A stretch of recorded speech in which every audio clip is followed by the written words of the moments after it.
신부님 어떻게 하면 행복하면 됩니까? 10가지를 제가 말씀을 드리겠습니다. 첫 번째, 운동해라. 이게 건강이 최고입니다. 여러분들 하느님 이렇게 믿는다고 열심히 기도한다고 건강해집니까? 천만에요. 운동해야 돼. 운동. 스트레칭을 하든 수영을 다니든 30분을 걷든. 근데 내가 이 평창에 살고 있는데 시골 사람들보다 도시 사람들이 더 오래 살아요. 왜 더 오래 살까요? 운동해서. 여러분 운동하십시오.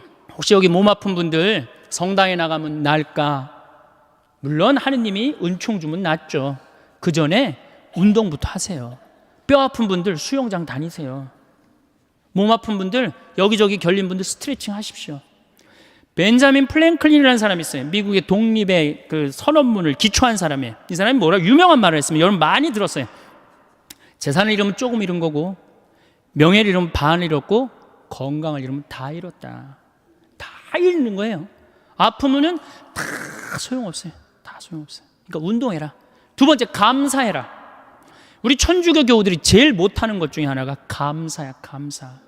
얼마나 감사해. 하느님이 물도 공짜로 주셨죠. 공기도 공짜로 주셨죠. 햇볕도 공짜로 주셨죠. 이 은총 속에 살아가면서도 왜 우리 감사하지 못해요? 저는 매일 평창에서 수원에 있는 어머니 아버지를 향해서 절합니다. 나 빚 없이 구김살 없이 키워주셔서 감사합니다. 또 여러분들 제 목소리 좋죠?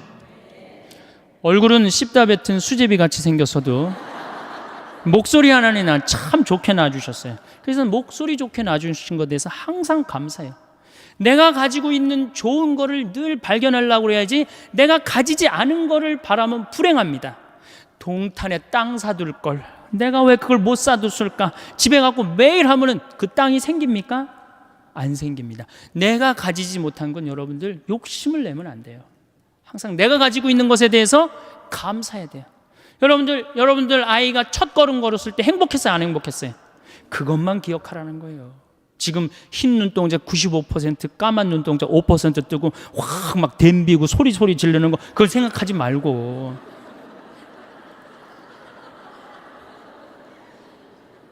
세 번째, 대화해라. 대화해라. 정말로 우리가 대화가 필요합니다. 이제 100년 동안 살 거예요.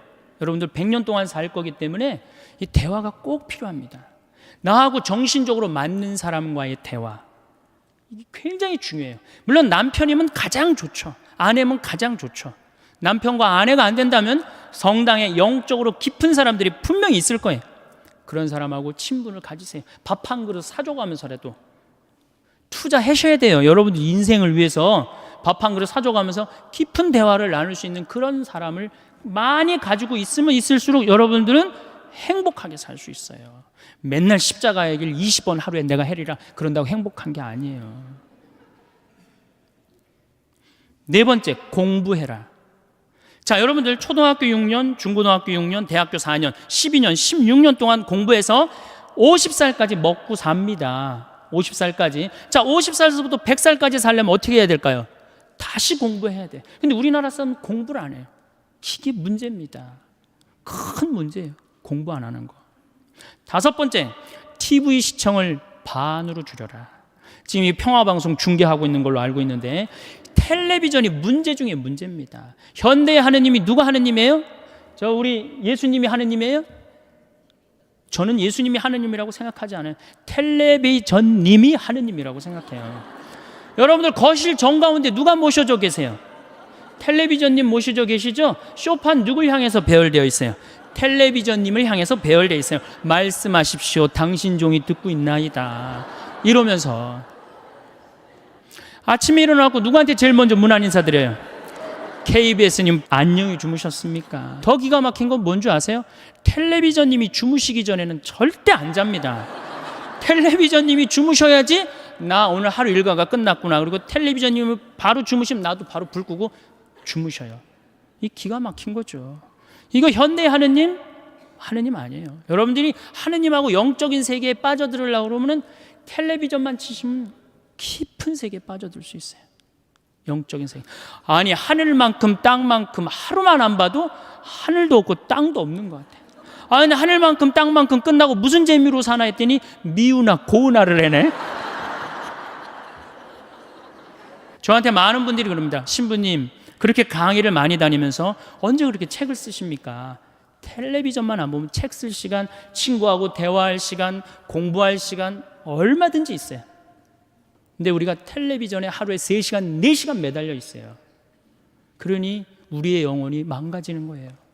여러분들 정말로 행복하고 싶으시면 텔레비전을 치시고 그 시간에 공부하고 운동하고 감사하고 대화하시는 거예요. 6번째, 행복하려고 그러면 신앙생활을 해라. 우리 신부님이 천주교 신부면서도 6번째로 미루는 게 좀 섭섭할 수 있을 거예요. 그래도 어쨌든 6번째, 신앙생활을 해라. 이게 우리 천주교가, 제가 욕 많이 했지만 그래도 괜찮은 종교입니다. 우리 천주교가, 내가 내 동창 신부 중에 죽산성지 있죠? 죽산성지 옛날에 그 본당 신부로 있었는데, 할머니 한 분이 30년 동안 개신교, 옆에 있는 개신교 다니다가 어느 날 개종을 했어요. 개종을 해갖고 성당을 또 열심히 다니는 거예요. 네 할머니가 다리가 딱 부러졌어요. 부러졌는데 택시를 타고 맨날 미사 참여로 오는 거예요. 신부가 그랬어요. 할머니 봉송체도 있고 그러니까 내가 갈 테니까 할머니 돈 들여서 나오지 말아라. 그랬더니 이 할머니 정말 또 명언을 하나 했어요. 신부님 괜찮아요. 내가 이 천주교 다니고 보니까 저 개신교 다닐 때보다 이 천주교 훨씬 싸게 먹히니까 괜찮다.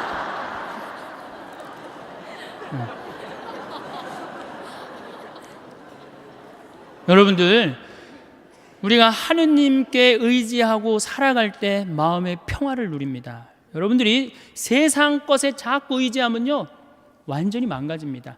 여러분들 미국 서브프라임 일어났죠? 우리나라도 제가 보기에는 결코 안전한 지대가 아니에요. 여러분들 내 땅값 1억 2억 됐다고 마음이 붕붕붕붕 떠 있는데 붕붕붕붕 뜨면 떨어지게 돼 있어요. 우리가 거는 기대는 하느님이어야지 세상적인 거는 결코 긴 영원한 행복을 주지 못한다. 그래서 여러분들 열심히 하느님 믿으세요. 하느님 찬양하고 하느님께 감사드리고. 7번째, 행복하려면 웃어라. 우리 참 안 웃어요. 참 안 웃어요. 우리나라 사람들 참 안 웃어요. 제가 이렇게 도시에, 저는 뭐 이 시골에 살지만 이렇게 도시에 이렇게 나와서 가끔 엘리베이터를 탈 때가 있어요.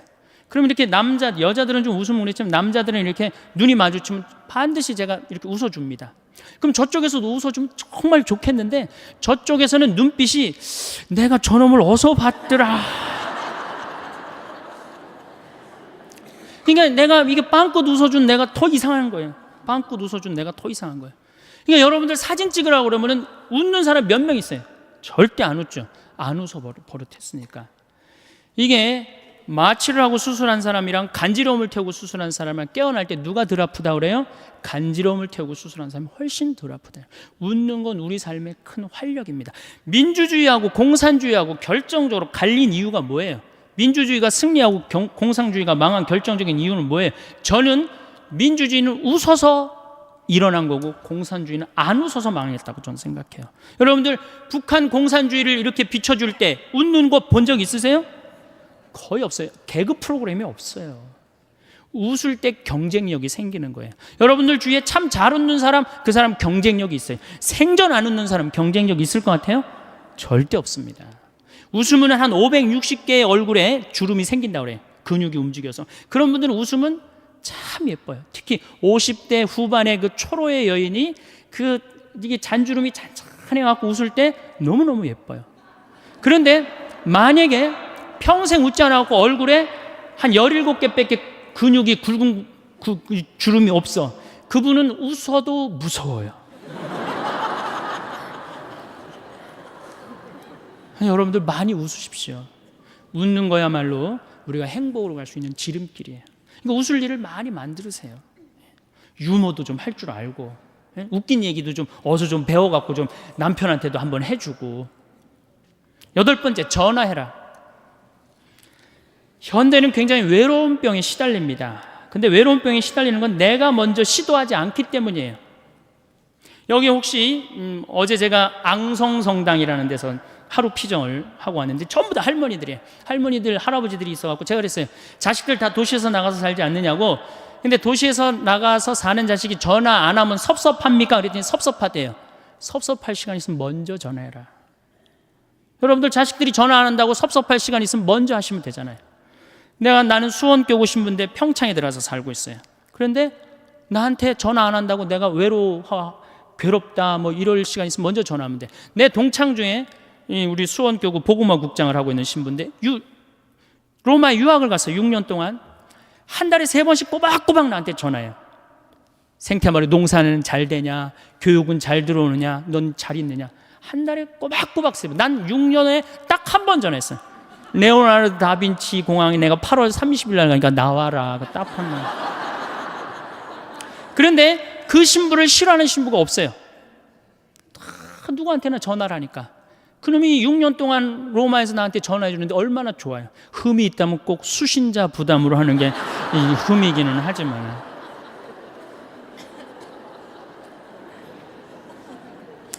아홉 번째, 자기 자신에게 친절해라. 자기 자신을 사랑하지 않는 사람은 어느 누구도 사랑할 수 없습니다. 이 50대 된 아주머니들을 보면 쌈순이야. 완전 쌈순이야. 자식 보면은 내가 너한테 평생 모든 걸 바쳤는데 왜 서울대학도 못 가고 저 지방 어느 대학을 나고 빌빌거리냐고 그러고 싸우고, 남편 보면 당신 나한테 해준 게 뭐 있냐고 그러고 싸우고, 시어머니 보면 왜 죽지도 않고 날 이렇게 괴롭히냐고 그러고 싸우고. 왜 쌈순이가 됐을까요? 그 이유는 자기가 행복하지 않기 때문에.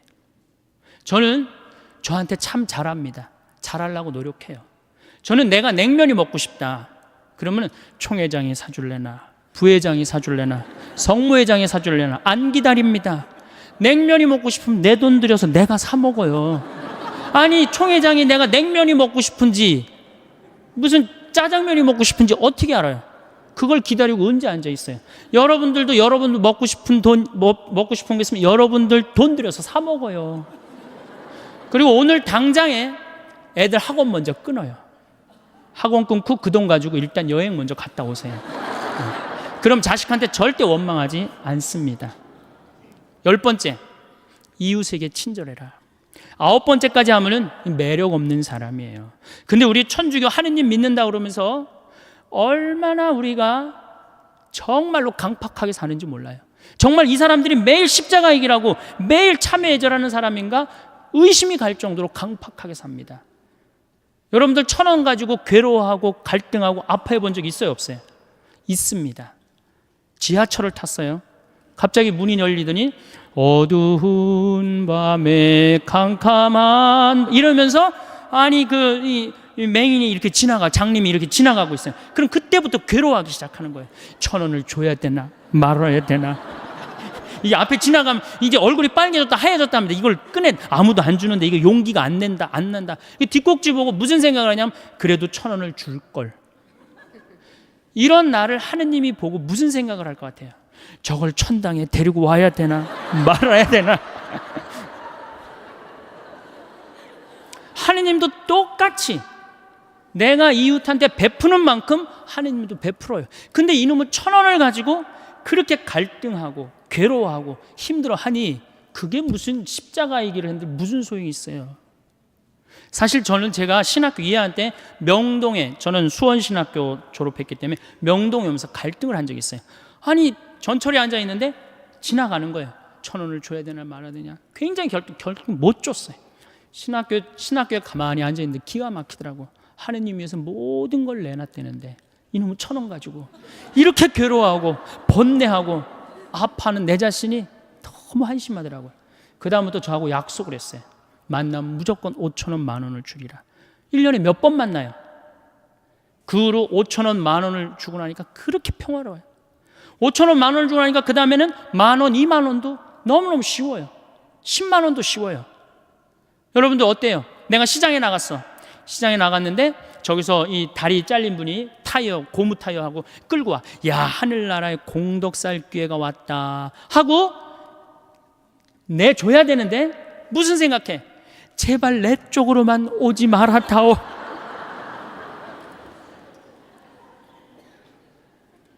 그런 내가 정말로 행복한 사람이겠어요? 행복할 수가 없어요. 저는 교황님의 말씀이, 요한 바오로 2세 말씀이 정말로 현대인들한테 중요한 의미를 주고 갔다고 생각해요. 나는 행복했습니다. 여러분들도 행복하십시오. 여러분들 행복은 멀리 있는 게 아니에요. 제가 이거 조금 내용을 바꿨지만 이 영국 BBC에서 나는 불행하다 한 사람들 모아갖고 3개월 동안 시켰더니 아무것도 변한 게 없는데 이 세상이 너무 아름답다, 너무 행복하다, 그렇게 느꼈다는 거예요. 제가 본당 신부할 때 요한나라는 열심한 자매가 있었어요. 이 자매가 애를 넷을 낳았어요. 누가 봐도 이 자매가 정말로 효녀예요, 효녀. 그래갖고 이 자매를 보고 입교하는 교우들도 참 많았어요. 근데 이 자매가 나한테 와서 신세 한탄할 때 보면 신부님, 시집살이 하기 너무 힘들대요. 왜 힘드냐? 우리 시어머니, 시아버지는 아침, 점심, 저녁 세 끼를 다 따뜻한 밥을 원한대요. 세 끼를 다. 그러니 8명 밥을 아침, 점심, 저녁으로 한다고 생각해 보세요. 얼마나 힘들어요. 그래서 내가 우리 할아버지 할머니들을 모시고 온천을 간 적이 있어요. 온천을 이제 가서 제가 우리 요셉 할아버지가 그때 73살이었어요. 73살이요. 할아버지, 왜 집에서 밥을 3끼를 꼭 다 드셔야 되느냐? 한 끼는 좀 노인정 가서 드셔라. 가서 좀 고수톱도 치고 친구들하고 놀고 그래야지. 며느리가 무슨 징역 사는 것도 아니고 하루 종일 집에 매달려서 시어머니, 시아버지 뒷바라지라는 거 너무 힘들지 않느냐? 며느리도 아침 식사 이렇게 설거지 끝내고 학부형도 만나고 다니고 싶은데 좀 다니게 하면 얼마나 좋으냐? 그랬더니 이 할아버지가 저한테 화를 내는 거예요. 신부님, 저는 노인정 가기 싫다는 거예요. 아니, 왜 노인이 노인정 가기 싫으냐? 그랬더니 이 할아버지 저한테 명언을 했어요. 형들이 심부름을 시켜서 가기 싫대요. 제가 조사를 해보니까 75살 이하를 뭐라고 부르느냐면 청노인이라고 그래요. 청년 노인이다 이거예요. 75살은 청년이에요, 청년. 이게 계산상 안 맞아, 계산상. 자식을 20년 키웠으면 20년만 받아 먹어야 될 거 아니야. 근데 요즘 20년 키우고 50년 받아 먹어, 50년. 그러니 자식들도 지치는 거예요, 지치는 거예요. 여러분들 생각해 보세요. 집에 내가 30살까지 키워놨는데 40이 돼도 장가 안 가고 빈둥빈둥거리는 놈이 있으면 미워요, 안 미워요? 밉죠? 반대로 한번 생각해 보세요. 아니, 우리 엄마가 8, 90이 됐는데 죽지도 않고 그냥 뒷방에서 빈둥빈둥거리면 자식은 믿겠어요, 안 믿겠어요? 이게 여러분들만 이게 안 죽는 게 문제가 아니라 우리 신부들도 안 죽는 게 문제입니다. 우리 신부들도 안 죽어요. 제가 신부 될 때 수원교회 은퇴사제가 딱 한 분이 계셨어요. 근데 지금 19분이에요. 이분들이 우리 은퇴금을 다 썼어요. 지금 우리 은퇴사제들 제가 보기에는 한 80으로 늘려야 되지 않을까. 이탈리아는 실질적으로 이런 일이 있습니다. 93살 먹은 본당 신부님이 은퇴를 안 하는 거예요. 왜냐하면 신부는 은퇴하면 찾아오는 사람이 누가 있어요? 1년만 찾아오고 그 다음부터 아무도 안 찾아옵니다. 그러니까 이 신부님이 하여튼 정신이 오락가락하면서도 은퇴를 안 하는 거예요. 얼마나 정신이 오락가락하느냐, 이 장례 때 이게 장례인지 혼배인지 헷갈리는 거예요. 네. 그러니까 장례 때 혼배 강론하고 혼배 때 장례 강론하고 주교님이 머리가 아픈 거예요. 그래서 주교님이 하루는 이 신부님을 찾아가서 신부님, 은퇴를 그렇게 하라고 그러셔도 은퇴도 안 하고 그러니까 내가 보좌 신부 하나 보내줄 테니까 웬만한 건 보좌한테 맡기고 신부님은 좀 주일 미사만 그렇게 하시라고. 신부님이 보좌를 준다니까 너무너무 좋잖아. 이태리는 한 신부님이 3성당을 맡고 그러거든요. 너무너무 좋으니까 이제 보좌를 기다렸는데 보좌가 딱 왔는데 70살짜리를 보낸 거야. 정말로 문제죠. 자, 왜 제가 늙는다는 것은 70이 되고 80이 돼도 돌아가시지 않는 건 큰 축복입니다. 큰 축복임에도 불구하고 우리나라에는 축복이 아닙니다. 이렇게 오래 살 줄 모르고 있는 돈 없는 돈 누구한테 다 줘버렸어요? 자식한테 다 줘버렸어요. 나이를 먹으면 3가지가 문제예요. 첫 번째 몸이 아프고, 두 번째 친구가 없고, 세 번째 돈이 없어요. 60년 70년 쓰면은 눈도 잘 안 보이고 귀도 잘 안 들리고 허리도 아프고 자꾸 짜증이 나죠. 여기저기 아프니까 짜증이 나고 신경질을 자꾸 부리게 됩니다. 여러분도 한번 생각해 보세요. 70, 80이 됐으면 머리도 하얗고 얼굴도 쭈글쭈글한데 웃어도 현찬을 판국에 거기다 신경질 부리고 짜증 부리면 어느 며느리가 좋아하겠어요? 기가 막히잖아요. 젊은 사람들은 나이 먹은 분들의 고통을 모릅니다. 뭐 때문에 힘들어하는지. 나이를 먹으면 제일 먼저 어디에 문제가 와요? 이에 문제가 옵니다. 어금니가 빠져요. 치과에를 이렇게 가보면 의사가 하는 말이, 할머니 틀니로 하려면 300만 원, 걸으려면 500만 원, 임플란트로 하려면 3천만 원입니다. 그 돈 있어요 없어요? 이렇게 오래 살 줄 모르고 있는 돈 없는 돈 자식들한테 다 줘버렸는데. 그러니까 이제 설 얼마 전에 설이 지났잖아요. 설 한 달 전에 아들한테 전화를 합니다. 얘야, 내가 요즘 이가 아파갖고 소화도 안 되고 골도 아프고 잠도 안 온다. 그럼 이 아들이 딱 알아들어야 되는데, 여기 지금 40대 되신 분들, 여러분들 어머니 아버지 이 어금니 몇 개 빠진 거 아는 분들 계세요? 없습니다. 그러니까 이 아들이 뭐라고 그러냐, 어머니 소금으로 양치하세요. 그래요. 소금으로. 헬 이빨이 있어야지 해든지 말든지 해야지. 아들은 모르는 거, 어머니 어금니가 있는지 없는지. 그래갖고 이제 2주 전에 이제 아들이 어머니 이 없으신 거 아니에요? 제가 해드릴게. 이러면 참 마음이 편안하겠는데 소금으로 해려니 이제 속이 끓는 거죠. 한 번 또 전화를 합니다. 내가 요즘 이가 더 아파갖고 소화도 안 되고 정말로 잠도 안 온다. 어머니 왜 내 말을 이렇게 안 들으세요? 소금으로 하라니까. 그래갖고 설날을 갖고 용돈을 주고 가는데 딱 10만 원을 딱 주고 가면은 이게 이제 우라통이 터지는 거예요. 어디 가서 얘기하긴 창피하고 자식 욕먹이는 것 같고 자기 자존심 상하고. 누굴 찾아오냐면 본당 신부를 찾아옵니다. 신부님, 내 말 좀 들어보세요. 그러면 이 할머니들이 내 말 좀 들어보라고 그러면은 아들이 이 안 해준 얘기만 하면 제가 다 알아들어요. 근데 이제 70, 80 된 할머니들이 내 말 좀 들어보라고 그러면 꼭 어디서부터 시작하냐면 대동아 전쟁부터 이제 시작을 해요. 거기부터 이제 시작을 해야지 이제 마음이 풀리는 거예요. 신부님, 내가 대동아 전쟁에 시집을 와갖고 노숙갈 뺏긴 얘기, 공출 당한 얘기, 뭐 시집살이 한 얘기, 그래갖고 신부님이 이제 해방이 됐어요. 해방. 이빨 얘기 나오려면 아직 멀었어. 이제 해방된 거예요. 해방. 네. 그래갖고 좀 살만했더니 글쎄 6.25가 터지지 않았어요. 1.45태 때 고생한 얘기. 그리고 이제 53년부터 62년까지 똥구멍이 찢어지게 가난한 얘기를 합니다. 할머니, 똥구멍이 찢어지게 가난한 게 뭐예요? 신부님, 말도 마십시오. 전쟁 끝나고 먹을 거 아무것도 없는데 9월에 이제 추수를 하면 먹을 게 2월에 떨어진다는 거예요. 보리는 5월에 피는데 이 식구는 한둘도 아니고 이게 다 먹고 살아야 되는데 먹을 게 어디 있어? 그러니까 풀뿌리 캐서 먹고 산 나물 캐서 먹고, 이제 그것도 이제 모자라면은, 배가 고프 모자라면 제일 요깃거리가 소나무 껍질이래. 안에 속껍질. 그걸 이렇게 껍질을 벗겨갖고 말리면은 이제 물기가 말라지면 그거를 갈아갖고 국에다 넣어서 먹는데요. 그럼 그렇게 배가 부르대요. 근데 이 소나무 껍질이 야채랑 과일의 섬유질하고는 질적으로 틀립니다. 이거는 들어가면은 수분이 쫙쫙 빠져갖고 딱딱하게 굳는 거예요. 그래갖고 대장에 가면 돌덩어리가 되는 거예요. 소나무 껍질이. 그러니까 이게 딱딱한 돌덩어리를 빼내니 똥구멍이 찢어지는 거죠. 똥구멍이 찢어지게 가난하게 고생한 얘기.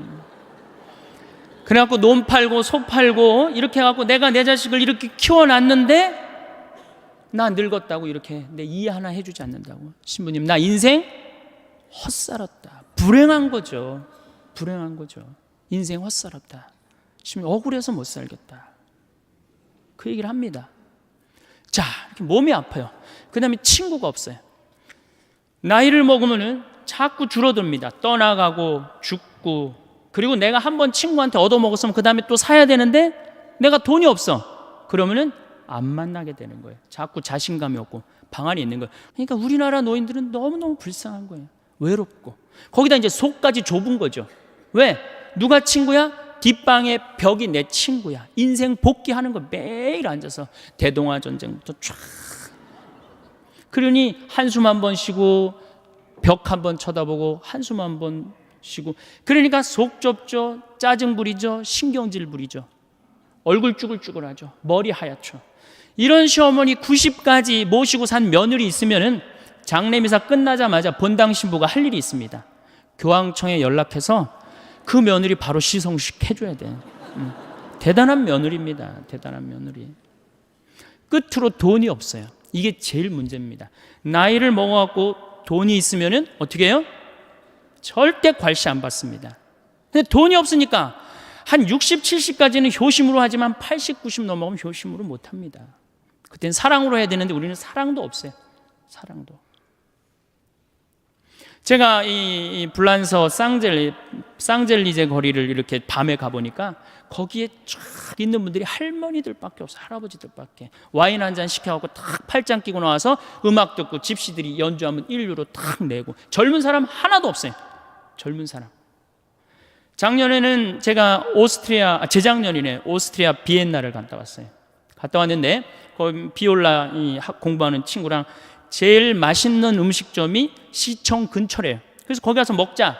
17명이 밥을 먹는데 15분이 할머니, 할아버지. 2명만 젊은 사람이야. 야, 젊은 사람이 다 어디 갔느냐? 신부님, 제가 밥 먹고 젊은 사람이 있는 데를 알려드리겠습니다. 밥을 먹고 공원을 딱 갔는데 거기에 젊은 애들이 우유 하나, 빵 조각 하나로 전심을 때우는 거예요. 그 젊은 애들 천재. 우리나라 명동은 어떻습니까? 누구 천재예요? 이게 뭐가 잘못된 거죠. 젊은 애들이 돈을 벌었어요. 사회를 위해서 공헌한 게 있어요. 근데 이 정말로 평생 이 나라를 위해서 공헌하고 돈 벌고 자식 키운 할머니, 할아버지는 명동에서 찾아볼 수 없고 젊은이만 득실득실하니 이 나라 거꾸로 가는 거 아니에요? 우리나라 노인들은 어디 가면 볼 수 있어요? 파고다 공원에 가면 볼 수 있어요. 완전히 거꾸로 돼 있는 거예요. 완전히. 그러니까 이게 문제죠. 여러분들 뭔가 심각한 걸 못 느껴요? 우리 사회가 이게 뭔가 뒤집어져도 완전히 뒤집어진 거 못 느끼세요? 자식들한테 그렇게 잘해주는 나라 없어요. 일본만 해도 대학 들어가면 아버지가 손을 잡고 은행에 갑니다. 누구 이름으로 대출받아요? 아들 이름으로 대출받습니다. 그래갖고 얘가 대학을 졸업하면 자기 월급에서 갚는 거예요. 근데 우리는 장가 갈 때까지 다 해줘. 1억 7천이 들어간대요. 그러니까 있는 돈 없는 돈 다 주고 난 다음에 그냥 죽으면 서로 속 편하고 상당히 좋은데 다 주고 난 다음에 안 죽는단 말이야. 50년 동안 안 죽어요. 반평생, 반백년. 이 소중한 인생을 우리는 다 날린단 말이야. 그러니까 우리나라는 행복지수가 178개국 중에 102개국, 102등이에요. 경제는 세계 10위라고 그러는데 행복지수는 왜 100등이 넘어갈까요? 태어나자부터 공부하죠. 입시지옥에 시달리죠. 부모들은 아파트에, 애 학원비에, 등록금에, 노인들은 있는 돈 없는 돈 자식들한테 다 줘갖고 행복하지 않아요. 그럼 정말로 성당에 오면 행복하냐? 여러분들 성당에 오면 어떻게 행복하세요? 제가 항상 이렇게 강의를 다닐 때 보면 이 이상한 대답이 나와요. 이 지금과 같은 대답이. 저는 그렇게 생각하지 않아요. 천주교 컨셉은 우울이에요. 천주교 컨셉은 행복이 아니에요. 천주교 컨셉은 우울입니다. 개신교는 찬양, 기쁨, 감사, 영광, 알렐루야, 아멘이에요. 근데 우리 천주교는 참회의 절, 양심 성찰, 봄판공, 가을판공, 십자가의 길, 요즘 지내는 사순식이야. 이 컨셉은 우울입니다. 우울. 우리는 우울해야 돼. 우울해야 돼. 우리는 기쁘면 안 돼요. 성당 나오면 기쁠 게 뭐 있어요? 우선 여러분들을 부르는 용어 자체가 참 여러분들 보면 전 참 신앙의 신비를 많이 느껴요. 용어 자체가 뭐냐? 신자야. 이거 뜻을 풀이하면 믿을 신의 놈자자예요. 그럼 신자 여러분 그러면 뭐라고 그러는 거예요? 믿는 놈들 여러분 이러는 거예요. 그래도 좋고 행복하다고 이렇게 성당에 꽉 찬 거 보면 성령의 역사가 아니면 불가능하죠. 개신교는 뭐라고 부릅니까? 성도라고 그래요. 거룩한 무리 여러분, 믿는 놈들 여러분, 거룩한 무리 여러분. 틀리지 않아요? 예? 뭔가 여러분들 제가 21세기는 서비스의 시대, 웰빙의 시대라고 하는데 서비스가 되지 않는 공동체는 망하게 돼 있어요. 그런데 이게 믿는 놈들 여러분 그러고 있으니, 개신교는 성도 여러분 이러고 있는데, 불교는 불자라고 그래요. 불자, 부처님의 아들. 그래서 불자님이 가능한 거예요. 절에는 불자님 그러죠? 부처님의 아드님. 여러분들 신자님 이런 소리 들어본 적 있어요? 들어본 적 없죠? 그러니까 이 불자님들은 이런 극 서비스를 받으니까 시주를 하면 얼마를 하느냐? 한 번 하면 10만 원에서 100만 원 합니다. 거룩한 무리들은 한 번 하면 1만 원에서 10만 원 합니다. 믿는 놈들은 1,000원만 하면 되는 거야. 그러니까 천주교 교우들 헌금 안 낸다고 욕할 필요 하나도 없다는 거예요.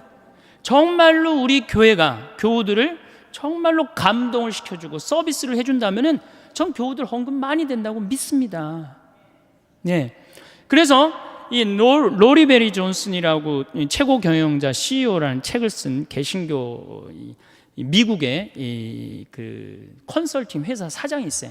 그분이 예수님이 서비스의 CEO라는 거예요. 섬김의 CEO. 예수님이 이 세상에 오셔서 뭐라 그랬어요? 나는 섬김을 받으러 온 것이 아니라 섬기러 왔다. 마태복음 20장에 나오는 얘기예요. 또 마태복음 23장에 너희 중에 높은 자리에 앉고 싶으면 어떻게 해라? 낮은 자리에 가서 섬겨라. 이게 예수님이 마지막 날 그것도 모자라서 최후의 만찬 때 내 뜻을 이 친구들이 모르면 어떻게 할까? 마지막으로 보여주신 행동이 제자들의 발을 씻겨주는 거예요. 종이 돼서 섬긴 거예요. 내가 너희들을 섬겼듯이 너희들도 서로 어떻게 해라? 섬겨라. 그런데 우리는 섬기는 모습을 어디 가도 볼 수가 없어요.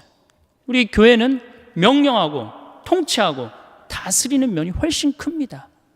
섬기는 것보다는.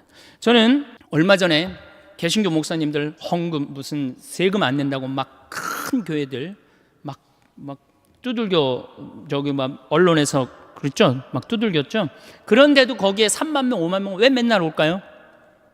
와서 행복하기 때문에. 내가 목사님이 그러는 거 상관없어요. 내가 와서 너무너무 행복해. 너무너무 기뻐. 그들은 일주일 내내 스트레스를 받아도 교회 가면 그 스트레스를 다 풀어. 근데 우린 일주일 내내 스트레스 받아도 성당 가도 또 스트레스 받는 경우가 많다 이거예요. 신부님 강론이 참, 뭐 저도 신부지만은 좀 그렇죠? 네.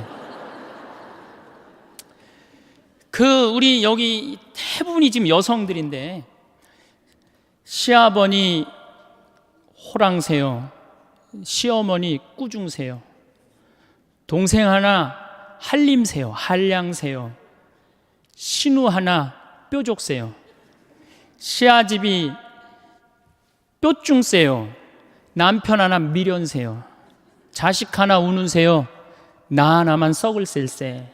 이 며느리들이 이렇게 스트레스를 받고 살아요. 귀 먹어서 3년이요, 눈 어두워서 3년이요, 말 못해서 3년이요. 석 3년을 살다 보니 배꼽 같던 내 얼굴 호박꽃 다 되었네. 3단 같던 내 머리 비사리 춤이 다 되었네. 비단 같던 내 고운 손결 오리발이 다 되었네. 이게 우리 며느리들의 아픔이고 고통이에요. 그래갖고 그냥 스트레스를 받아갖고 주일날 하루 이렇게 와서 좀 앉아서 위로를 받고 박수도 치고 좀 이게 좀 이렇게 좀 하려고 그러는데, 우린 시작할 때부터 어떻게 해요? 미사 시작할 때부터 내 탓이요, 미치는 거죠. 이게 안 미치겠어요, 여러분들? 그러니까 이 성가 소리를 들어보면요, 정말 기가 막혀요. 이게 우울의, 우리 천주교 우울의 이 표상이 이 성가인데, 그 중에 최고의 성가가 주여 임하소서예요. 얼마나 정말로 우울하게 부르는지 몰라요. 주여 임하소서. 기쁠 게 뭐 있어요. 그냥. 개신교는 4분의 3박자로 부릅니다, 이 노래. 주여 임하소서 내 마음에 암흑에 헤매는 한 마리 양을, 이렇게 부르잖아요. 근데 우리는 이거를 청승을 떨면서 불러요.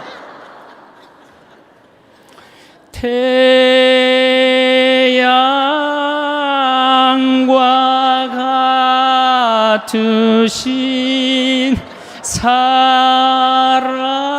이거 뭐 여기에 무슨 뭐 찬양이 있고 경배가 있고 영광이 있어요.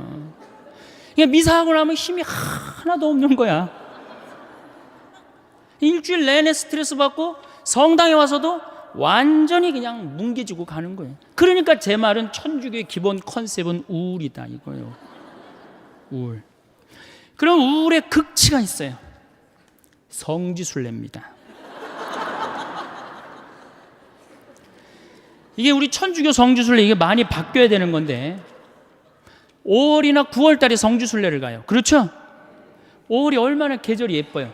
장미 만발하고 정말 꽃 철쭉 막 펴 있고 얼마나 이게 가슴이 막 이렇게 봄처녀 이렇게 뛰듯 뛰어요. 그래서 성지순례를 가요. 9월 달에 코스모스 만발할 때 성지순례를 갑니다. 그리고 레지오에서 이제 성지순례를 가요. 관광버스를 타고 가는 거예요. 하늘은 파랗고 정말 만물이 이제 뭐 생동하는 계절에 성지순례를 가는데 마음에 맞는 자매하고 또 같은 차에 타게 됐어. 옷도 예쁘게 입고 막 돈 이렇게 주머니도 차고 이렇게 간식도 찾는데 레지오 단장이 딱 보니까 이거 너무 들떴어. 우리 기본 컨셉은 우울인데. 그럼 이제 버스에 올라타면 바로 묵죽 끄내라 그래. 묵죽. 그래갖고 이 고통의 신비를 이제 시작하네.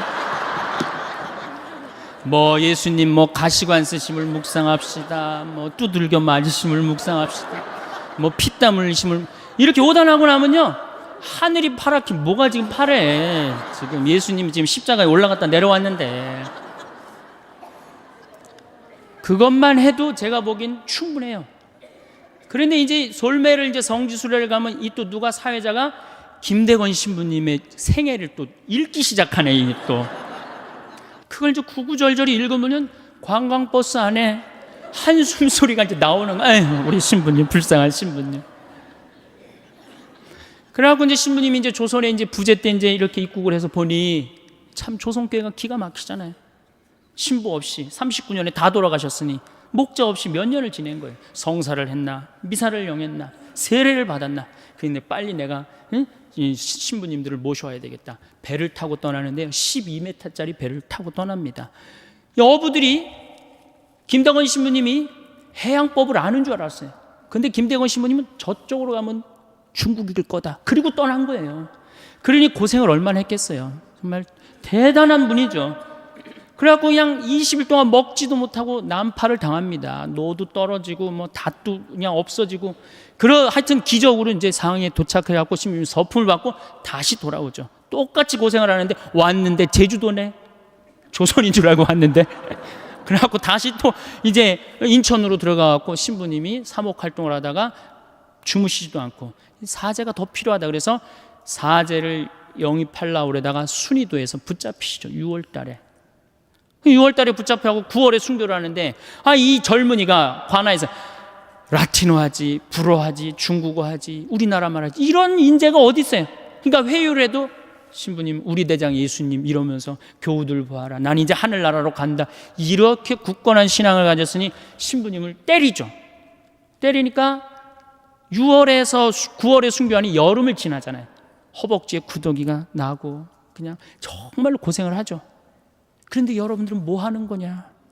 이렇게 훌륭한 신앙 성도를 모시고 사는데 주일미사를 제대로 나오냐? 선교를 제대로 하냐? 그럼 교우들은 또 고개 팍 숙이고 우울 컨셉으로 나가는 거죠. 자, 장하다 순교자 합시다. 장하다 장성, 그러니까 장례차가 가는 거야. 관광버스가 아니라. 그러다 어느 사이에 이제 그렇게 하다 보면 성지에 도착을 합니다. 그러면 시키지 않아도 십자가의 길 알아서 해요. 이제 십자가의 길 끝나고 밥을 먹는데 이 사회자, 이 단장이 보기엔 좀 미안하다면 1년에 한 번 나오는 건데 술을 먹이기 시작해요. 한 잔씩 먹으라고. 갈 때는 거룩한데 올 때는 이상한 모습이 나옵니다. 갈 땐 분명히 장하다로 갔는데 올 땐 차차차로 오는 거예요. 이게 우리 한국 천주교의 모습이에요. 한국 천주교의 모습. 개신교는 처음부터 거룩하게 가서 끝까지 거룩하게 옵니다. 중간에 뭐 노래하고 박수치고 춤추고 없어요. 왜? 이미 교회에서 다 했기 때문에 이건 성지순례로 끝나는 거예요. 우리는 한 번도 한 적이 없어. 이제 1년에 유일하게 한 번 스트레스 풀 수 있는 시간은 돌아오는 길이야. 그 시간은 광란의 시간이 돼야지 스트레스를 푸는 거예요. 미치는 거죠. 통제가 안 돼요. 그 시간에는. 보면 화장실 갈 때도 춤추고, 제가 이렇게 성지순례 다닐 때마다 저 사람이 저런 끼가 있는 줄은 꿈에도 몰랐다. 그런 사람 참 많아요. 1년 내내 고개 숙이고 다니니까 얌전한 줄만 알았지. 제가 하여튼 그 초년도에 어느 본당에 보좌신부를 했었어요. 보좌신부를 했는데 굉장히 13,000명 본당이었어요. 7개 꿀이야. 이제 그 성지순례, 여성 꾸리아가 성지순례를 하는데 관광버스가 10세대가 가는 거예요. 10세대가. 근데 이제 보좌신부랑 가고 싶은 거예요. 꼬시는 거예요. 신부님, 우리랑 성지순례 가요. 난 싫습니다. 그때만 해도 대단했거든요. 요즘은 좀 덜하지만. 왜 가기 싫습니까? 아니, 갈 땐 거룩한데 올 땐 너무 정신이 없어서 난 싫다. 걱정하지 말고 그런 일이 있어도 우리가 막아주겠다. 네, 알겠습니다. 갔어요. 갈 땐 정말 거룩하게 가더라고요. 근데 올 때는요, 이게 장난이 아니에요. 이 아파트 촌에 있었던 성당인데 젊은 엄마들인데, 아니 내리자마자부터 술을 박스로 먹더니 올라서서 취해갖고 그 복도 사이에 나와갖고 막 관광버스 춤을 추는 거예요. 막 오르니까 젊은 보좌신부랑 춤을 추고 싶은 거예요. 끌고 나가려고 그러는데 단장님들이 막았어요. 좀 맨 앞자리에 앉았고. 결국은 끌려 나갔어요. 저는 춤출 줄 모릅니다. 신부님 걱정하지 마세요. 우리가 다 알아서 할 테니까. 어떻게 알아서 해요? 내 손을 붙잡더니 막 추는 거예요. 한 5분 정도 이제 자매님들하고 춤을 춰갖고 이제 들어오려고 그랬더니 어딜 들어가니 오늘은 안 된다. 내 이 양복 뒷덜미는 힘이 왜 이렇게 좋아?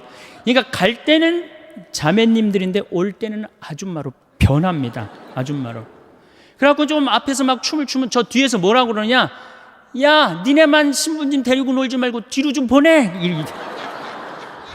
앞에서 뒤까지 그냥 통제가 안 돼요. 통제가. 근데 저는 충분히 이해를 해요. 아니, 더 심하게 놀아도 전 된다고 생각해요. 더 심하게. 어쨌든 경찰이 뭐 있다 그래도 앉지도 않아요. 보라고 그러고 막. 그런데 성당 도착 2km 전에 기적이 일어납니다. 누가 갑자기 마이크를 잡더니 하늘에 계신 우리 아버지 이러면요, 자기 자리로 다 뛰어들어가. 알아서. 난 하늘에 계신 우리 아버지가 그렇게 전능한지 그때 알아봐요.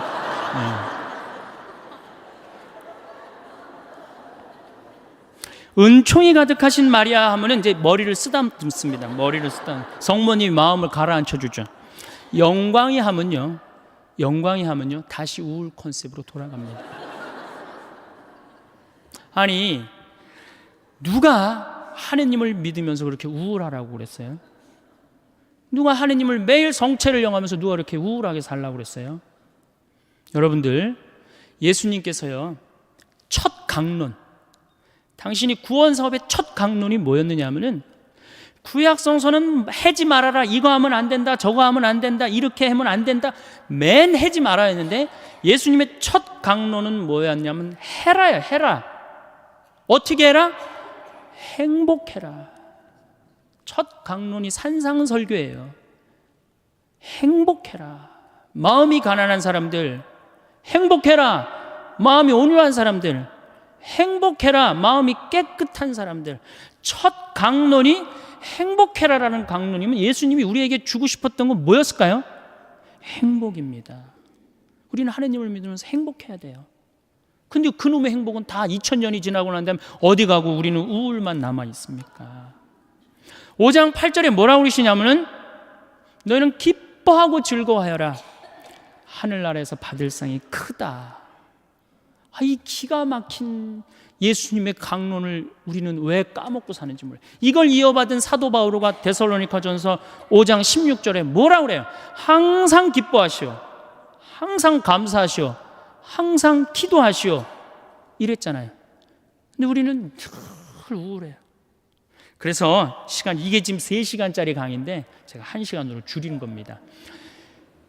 제가 어디 강의를 갔는데 강의가 끝나고 난 다음에 어느 중학교 선생님이 저를 찾아왔어요. 신부님, 우리 학교에 큰일이 났습니다.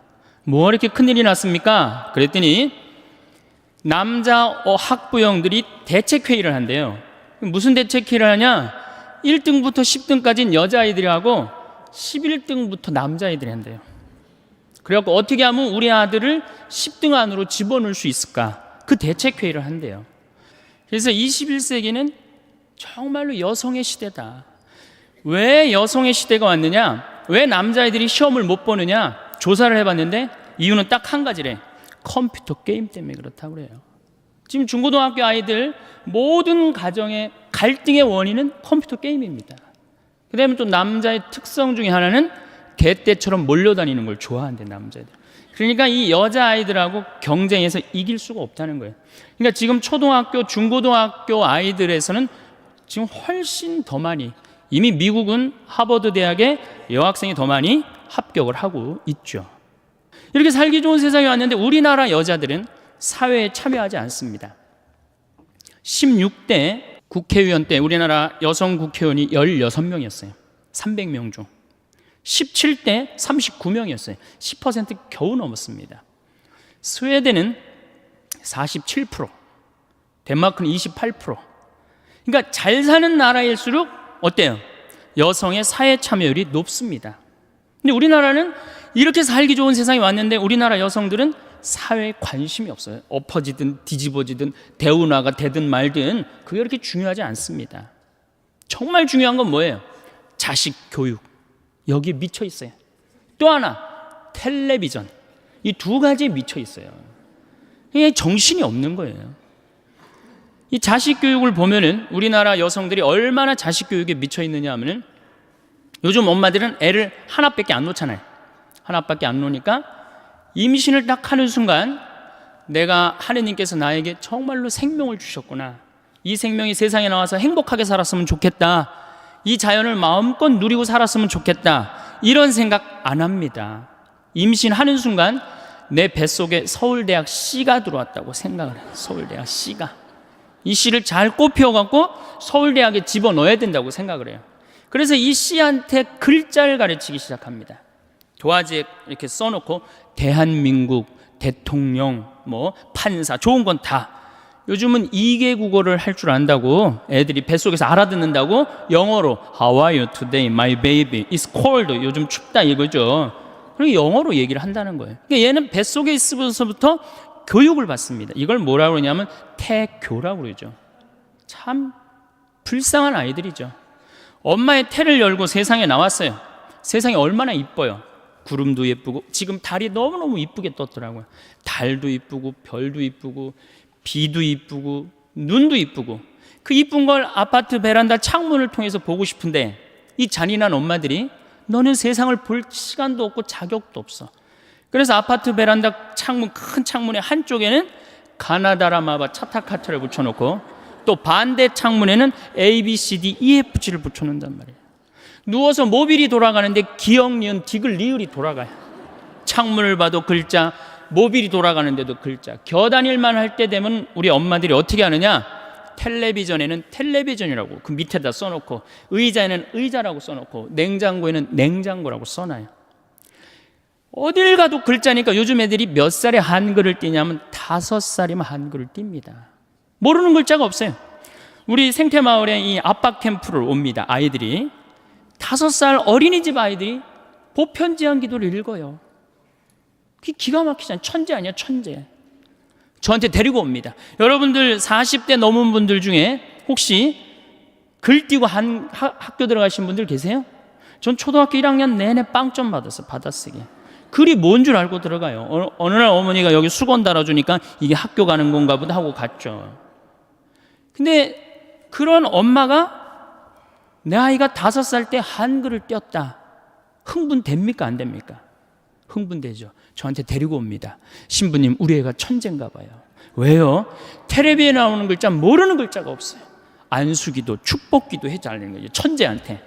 그럼 내가 걔 머리에 손을 얹고 뭐라고 기도를 하냐면은 이제 네 인생은 쫑났다. 내가 이렇게 기도해줘요. 이 5살 때는 고정적인 개념을 가르쳐주면 얘가 똑똑 바보가 된다고 그래요. 글자는 잘 알지만 다른 걸 전혀 모른다는 거예요. 똑똑 바보가 되는 거예요. 그리고 나중에 이제 누구 인생도 같이 쪽납니까? 엄마 인생도 같이 쪽나는 거예요. 천재인 줄 알고 초등학교에 넣어놨더니 남들하고 섞어놓으니까 어때요? 똑같네. 불안하고 초조하죠. 그러니까 학원에 보내기 시작해. 속셈 학원, 나눗셈 학원, 영어 학원, 요즘 서당도 있어요. 서당, 태권도 학원, 애가 무슨 실험 도구 대상도 아니고 얼마나 불쌍해. 그래갖고 초등학교 끝나면 이제 중고등학교 때 전쟁을 합니다. 아이랑 학원에 가느냐 안 가느냐. 신부님은 애를 안 낳아서 모르지만 이게 안 됩니다. 이게 그럴 문제로 끝나는 게 아니에요. 어쨌든 울며 불며 달래갖고 서울대학은커녕 무슨 저 지방에 무슨 제3대학에 이제 들어갔어요, 얘가. 그래갖고 얘가 졸업을 해갖고 취직을 했어요. 장가까지 보냈네. 그럼 부모 역할 다 한 거야, 안 한 거야? 다 했죠? 부모 역할 다 했으면 어떻게 해야 돼요? 줘야지. 부모 역할 다 했으면. 근데 이 21세기에 정말 심각한 문제는 뭐예요? 안 죽는 거예요. 이게 안 죽어요. 대개 장례미사 할 때 보면 90세입니다. 재수 없으면 100살까지 산다는 얘기예요, 여러분들 전부 다. 많은 분들이 지금까지 누군가를 위해 살아왔습니다. 가족을 위해, 일을 위해, 주변 사람들을 위해 자신의 시간과 에너지를 아낌없이 쏟아부었습니다. 그렇게 살아온 날들이 헛되지 않았고 그 덕분에 소중한 것들을 지켜낼 수 있었습니다. 하지만 이제는 조금 다르게 생각해 볼 필요가 있습니다. 내가 원하는 것, 내가 좋아하는 것, 내가 행복해지는 일에 더 많은 관심을 가져도 괜찮습니다. 아니, 그래야만 합니다. 남을 위해서만 살던 삶에서 벗어나 나를 위해 살아가는 용기를 내야 할 때입니다. 그것이 이기적인 것이 아니라 오히려 나를 지키고 나를 사랑하는 사람들과 더 건강한 관계를 유지할 수 있는 방법입니다. 누군가를 위해 살았던 시간이 아깝다는 말이 아닙니다. 다만 이제는 나를 위한 시간도 가져야 한다는 것입니다. 나를 위해 무언가를 한다는 것은 사치가 아닙니다. 맛있는 음식을 먹고 가보고 싶었던 곳에 가고 배우고 싶었던 것을 배우는 일은 삶을 더 풍요롭게 만들어줍니다. 많은 분들이 이런 일들을 미루며 살아왔습니다. 나중에 하면 되지. 지금은 아니야. 이건 나한테 너무 과한 거 아닐까 하는 생각들이 머릿속을 채웠습니다. 하지만 그 나중은 언제일까요? 내일이 올지, 다음 달이 올지, 내년이 올지 아무도 장담할 수 없습니다. 지금 이 순간이 가장 중요합니다. 지금 내가 먹고 싶은 것을 먹고, 가고 싶은 곳에 가고, 하고 싶은 일을 하는 것이 진짜 삶을 사는 방법입니다. 미루면 미룰수록 기회는 사라지고 할 수 있는 일들도 줄어듭니다. 나에게 투자하는 것은 단순히 물질적인 것만을 의미하지 않습니다. 마음의 평화를 찾는 것, 새로운 경험을 하는 것, 즐거움을 느끼는 것 모두가 나를 위한 투자입니다. 가끔은 아무 이유 없이 꽃을 사도 좋고 맛있는 과일을 사서 먹어도 좋습니다. 조금 비싸더라도 편한 신발을 사고 마음에 드는 옷을 입는 것도 나를 위한 선택입니다. 이런 작은 결정들이 모여 삶의 질을 높여줍니다. 내가 행복해야 주변 사람들도 편안해집니다. 내가 웃어야 가족도 웃고 친구들도 즐겁습니다. 행복은 전염되는 것이니까요. 나를 돌보는 일은 결국 나를 사랑하는 사람들을 돌보는 일이기도 합니다. 내가 불행하면 주변 사람들도 그 무게를 함께 짊어지게 됩니다. 반대로 내가 행복하면 그 기쁨이 자연스럽게 퍼져나갑니다. 그렇다면 나를 위해 가장 먼저 해야 할 일은 무엇일까요? 바로 건강을 챙기는 것입니다. 돈이 아무리 많아도 몸이 아프면 아무 소용이 없습니다. 가보고 싶은 곳이 있어도 걸을 수 없으면 갈 수 없고 하고 싶은 일이 있어도 체력이 없으면 할 수 없습니다. 건강은 모든 것의 기본입니다. 건강을 잃으면 모든 것을 잃는 것과 마찬가지입니다. 그래서 지금부터라도 매일 조금씩 움직여야 합니다. 거창한 운동을 할 필요는 없습니다. 매일 30분씩 걷는 것만으로도 충분합니다. 집 근처를 천천히 산책하거나 공원을 한 바퀴 도는 것만으로도 몸은 달라집니다. 걷기는 가장 쉽고 가장 안전하며 가장 효과적인 운동입니다. 가벼운 근력 운동도 도움이 됩니다. 집에서 할 수 있는 간단한 스트레칭이나 맨몸 운동만으로도 근육을 유지할 수 있습니다. 계단을 오르내리거나 의자에서 일어섰다 앉기를 반복하는 것도 좋은 운동이 됩니다. 중요한 건 매일 규칙적으로 하는 것입니다. 한 번에 많이 하려고 하지 말고 조금씩 꾸준히 하는 것이 훨씬 효과적입니다. 몸이 건강해지면 마음도 건강해집니다. 움직이고 나면 기분이 좋아지고 잠도 잘 오고 식욕도 좋아집니다. 하루의 리듬이 생기면서 삶이 더 활기차게 느껴집니다. 운동은 단순히 몸을 움직이는 것이 아니라 삶 전체에 활력을 불어넣는 일입니다. 식사도 중요합니다. 혼자 먹는다고 대충 먹지 말고 제대로 챙겨 먹어야 합니다. 세 끼를 규칙적으로 먹고 영양소를 골고루 섭취하는 것이 중요합니다. 특히 단백질을 충분히 먹어야 근육이 유지됩니다. 고기, 생선, 달걀, 콩류 등을 매 끼니마다 적당히 먹는 것이 좋습니다. 채소와 과일도 빠뜨리지 말아야 합니다. 몸에 필요한 비타민과 미네랄을 공급해 주기 때문입니다. 물도 자주 마셔야 합니다. 목이 마르지 않아도 의식적으로 물을 마시는 습관을 들이면 건강에 큰 도움이 됩니다. 하루에 6잔에서 8잔 정도 마시는 것이 적당합니다. 식사를 거르지 않고 제때 먹고 골고루 먹는 것이 건강의 기본입니다. 수면도 신경 써야 합니다. 잠을 잘 자야 다음 날 활기차게 보낼 수 있습니다. 밤에 잠이 오지 않는다면 낮에 더 많이 움직이고 저녁에는 자극적인 것을 피하는 것이 좋습니다. 정해진 시간에 자고 일어나는 규칙적인 생활이 수면의 질을 높여줍니다. 잠자리에 들기 전에 핸드폰을 보거나 TV를 보는 것도 수면에 방해가 됩니다. 침실을 어둡고 조용하게 유지하고 편안한 온도를 유지하는 것도 중요합니다. 건강을 챙기는 일은 지금 당장은 귀찮고 힘들게 느껴질 수 있습니다. 하지만 이것이야말로 미래의 나를 위한 가장 확실한 투자입니다. 앞으로 10년, 20년을 어떻게 보낼지는 지금 내가 어떻게 몸을 관리하느냐에 달려 있습니다. 건강만큼이나 중요한 것이 관계입니다. 사람은 혼자 살 수 없습니다.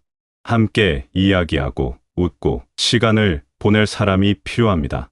그런데 관계는 저절로 유지되지 않습니다. 자연스럽게 만나는 일이 줄어들고 서로 연락하는 횟수도 줄어듭니다. 이럴 때 누군가가 먼저 손을 내밀어야 합니다. 그 사람이 바로 여러분이 되어야 합니다. 기다리기만 해서는 아무것도 바뀌지 않습니다. 먼저 연락하는 것이 부담스럽게 느껴질 수 있습니다. 괜히 폐를 끼치는 건 아닐까, 상대방이 귀찮아하는 건 아닐까 하는 걱정이 앞섭니다. 하지만 대부분의 사람들은 연락을 받으면 기뻐합니다. 누군가 자신을 생각해주고 만나고 싶어 한다는 사실 자체가 반갑고 고마운 일입니다. 먼저 연락해서 차 한잔 하자고, 밥 한 끼 먹자고, 산책이라도 하자고 제안하는 것은 용기 있는 행동입니다. 그 작은 용기가 외로움을 막아주고 삶의 활력을 불어넣어 줍니다. 연락을 받은 상대방도 사실은 연락하고 싶었는데 용기가 없었을 수 있습니다. 여러분의 연락 한 통이 상대방에게도 큰 기쁨이 될 수 있습니다. 만남은 거창할 필요가 없습니다. 가까운 곳에서 차 한잔 마시거나 공원을 산책하거나 간단한 식사를 하는 것만으로도 충분합니다. 중요한 건 함께 시간을 보내는 것입니다.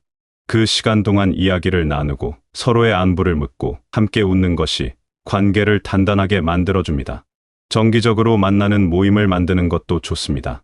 일주일에 한 번, 한 달에 한 번이라도 정해진 날에 만나는 사람들이 있으면 삶의 리듬이 생깁니다. 기다려지는 날이 생기고 준비하는 재미도 생깁니다. 그런 약속이 있으면 하루하루가 의미 있어집니다. 새로운 사람들을 만나는 것도 좋습니다. 지역센터나 문화센터에서 하는 프로그램에 참여하면 비슷한 관심사를 가진 사람들을 만날 수 있습니다. 운동 모임, 취미 모임, 봉사활동 등 무엇이든 좋습니다. 새로운 환경에서 새로운 사람들을 만나면 삶이 더 풍성해집니다. 처음에는 낯설고 어색할 수 있지만 몇 번 나가다 보면 익숙해지고 친해지는 사람들이 생깁니다. 그 과정 자체가 즐거운 경험이 됩니다. 새로운 사람을 만난다는 것은 새로운 세계를 만나는 것과 같습니다. 다른 생각, 다른 경험, 다른 이야기를 듣는 것만으로도 삶이 풍요로워집니다.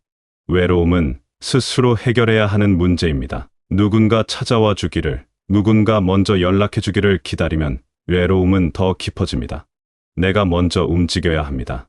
내가 먼저 손을 내밀고 내가 먼저 약속을 잡아야 합니다. 적극적으로 움직이는 사람이 더 행복합니다. 기다리는 사람은 수동적이 되고 움직이는 사람은 능동적이 됩니다. 내 삶의 주인공은 나 자신입니다. 내가 원하는 삶을 만들어가는 것은 나의 책임이자 권리입니다. 누구도 대신해 줄 수 없는 일입니다. 지금까지 많은 것을 포기하며 살아왔을 것입니다. 내가 원하는 것보다 다른 사람이 원하는 것을 먼저 생각했고 내 행복보다 다른 사람의 행복을 우선시했습니다. 그것이 잘못된 선택은 아니었습니다. 하지만 이제는 다르게 살아도 됩니다. 나를 먼저 생각하고 나를 먼저 챙기고 나를 위해 시간과 돈을 쓰는 것이 당연한 일입니다. 그렇게 살아야 진짜 행복해질 수 있습니다. 다른 사람을 위해 사는 것도 의미 있지만 나를 위해 사는 것은 더 근본적인 일입니다. 나를 위한 삶을 산다는 것은 이기적인 것이 아닙니다. 오히려 나를 잘 돌볼 수 있어야 다른 사람도 잘 돌볼 수 있습니다. 내가 건강해야 가족과 더 오래 함께할 수 있고 내가 행복해야 주변 사람들에게도 긍정적인 에너지를 줄 수 있습니다. 나를 사랑하는 것이 다른 사람을 사랑하는 시작입니다. 나를 소중히 여기는 것이 다른 사람을 소중히 여기는 첫걸음입니다. 나를 존중하지 않는 사람이 다른 사람을 진정으로 존중할 수 없습니다. 앞으로의 삶은 지금까지와는 다르게 살 수 있습니다. 조금 더 나에게 관대하고 조금 더 나를 위해 쓰고 조금 더 내가 좋아하는 것을 하며 살 수 있습니다. 그것이 진짜 삶입니다. 남을 위해 희생하는 삶도 의미가 있지만 나를 위해 살아가는 삶도 똑같이 가치 있습니다. 아니, 어쩌면 더 중요할 수도 있습니다. 내가 행복해야 의미 있는 삶이 됩니다. 내가 만족해야 삶이 가치 있어집니다. 지금 이 순간부터 시작하면 됩니다.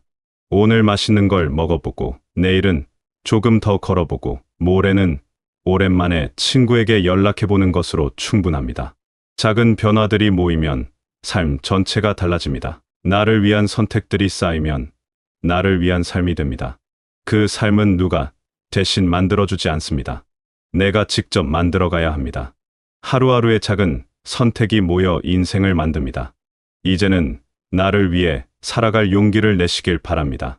조금 더 나에게 쓰고 조금 더 움직이고 먼저 손을 내밀어 내 행복을 직접 만들어가는 것이 진짜 준비입니다. 여러분은 충분히 그럴 자격이 있고 그럴 능력이 있습니다. 지금까지 잘 살아오셨듯이 앞으로도 잘 살아갈 수 있습니다. 다만 이번에는 나를 중심에 두고 살아가시길 바랍니다. 그것이 여러분에게도 여러분을 사랑하는 사람들에게도 가장 좋은 선택입니다. 나를 위한 삶을 시작하는 용기를 내시고 매일 조금씩 나를 위한 선택을 하시며 행복하고 건강한 날들을 만들어 가시길 바라겠습니다.